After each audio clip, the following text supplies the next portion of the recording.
حالیہ طوفانی بارشوں اور سیلابی ریلوں سے نصیرآباد کے ہزاروں دیہات شدید متاثر ہوئے۔ لوگوں کے مال مویشی، ضرورت کی اشیاء سمیت مکانات بھی سیلابی پانی کے شکار رہے۔ حکومت بلوچستان و ضلعی انتظامیہ نصیرآباد کے عوام کو ریلیف دینے میں مکمل طور پر سست نظر آئے، جس کی وجہ سے طوفانی بارشوں اور سیلابی ریلوں کو 3 مہینے گزرنے کے بعد بھی نصیرآباد کے کئی علاقے بالان شاخ، قیدی شاخ، محبت شاخ اور باری شاخ ابھی تک سیلابی پانی کے زد میں ہیں، اور کئی علاقوں میں ضلع انتظامیہ کی جانب سے سروے بھی نہیں کیا گیا اور نہ ہی کوئی ریلیف دیا گیا۔ علاقہ مکینوں کو سخت مشکلات کا سامنا کرنا پڑ رہا ہے۔ مزید اس حوالے سے نصیرآباد کی عوام نے وش نیوز سے بات چیت کرتے ہوئے کہا، گزشتہ سیلاب کو اور برساتوں کو تقریباً 2 ماہ کا الگ عرصہ گزر گیا ہے۔ ہم حکومت سے صوبائی اور ضلعی اور جتنے بھی انتظامیہ ہے مطالبہ کرتے ہیں کہ ہمارا قیدی شاخ، بالا شاخ، محبت شاخ، باری شاخ اور اندرون بیرون سارے لوگوں کے بیچاروں کے مکانات گر گئے ہیں۔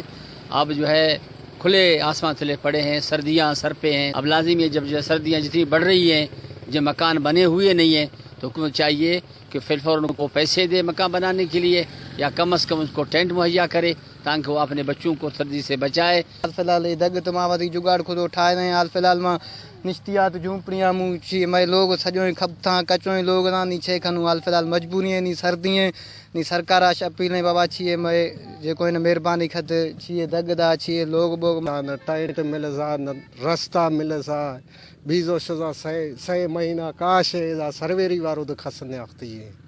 یہ مجبوری ہے میں لوگ کب تو شزا سڑکی نہیں پریشانی یا چک تھاندا شکوازے نو کاش نہیں دا۔